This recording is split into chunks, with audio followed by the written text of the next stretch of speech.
बेले बेले प्रकृति रे व्यतिक्रम घटे जहाँकि समस्त को विस्मित और चकित कर दिए। केही दैविक कृपा कहूथिबा बेले आउ केही प्रकृतिर विस्मय बोली अभिहित करिथांती। एमिति घटना देखा मिली नयागढ़ जिला दसपल्ला ब्लॉक घुगुड़ीपड़ा पंचायतर मकर प्रसाद गाँव। आज आम आसी पहुंची जाइचु नयागढ़ जिला दसपल्ला ब्लॉक रो मकर प्रसाद गाँव में। एठी गोटे प्रवाद रही कुआडे एई गाँव में षंढ बिना गाई छुआ जन्म करे ताहा पुणी पितल षंढक करुणारू। तेबे चलंतु गाँ भीतर को जिबा आउ एहार सत्य सत्य विषय रे स्थानीय लोकों ठारू पचारि बुझिबा। ए हेउछि दसपल्ला ब्लॉक गुड़ीपड़ा ग्राम पंचायत मकर प्रसाद गाँ। एही गाँव रे प्रकृतिर व्यतिक्रम घटिथिबा गाँ लोक माने दाबी करंती। सेमानक कहिबा कथा षंढ बा वृषभ और गोमातार संसर्ग परे गो वंश वृद्धि पाई थाए, किंतु मकर प्रसाद गाँव रे बिना वृषभ बा षंढर उपस्थिति रे गर्भवती होई थाए गोमाता। सुनंतु कौन कहउछंती स्थानीय बासिंदा। या प्रकृति सत कथा, किंतु बिना षंढरे गाई छुआ जन्म करछंती। एटा भी समस्त कहती शुणुचु, आम भी अंगे लिभेचु।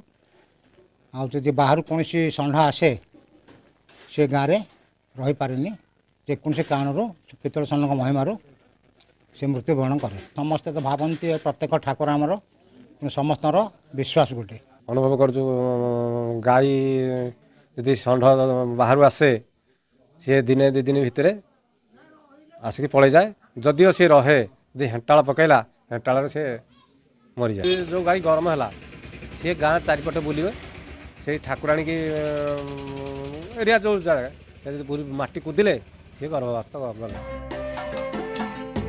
पूर्वरु एक पितल षंढ गाँ ठारू अनति दूर रे एक पर्वत उपरे पूजा पाउथिले बोली जनश्रुति रे रहिछि।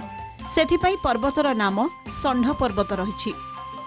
परवर्ती समय पितल षंढ मकर प्रसाद गाँ मुंडरे एक जामु गछ मूले पूजा पाइले। से दिन ठारू गाँ रे अद्भुत कांड देखिबाको मिलिछि। तेबे ए संपर्क रे प्राणी चिकित्सक कौन कहउछंती सुनिबा। ठाकुर जहाँ महिमा प्रकृत ठाकुर महिमा रे गाई बिना षंढ छुआ जन्म करे।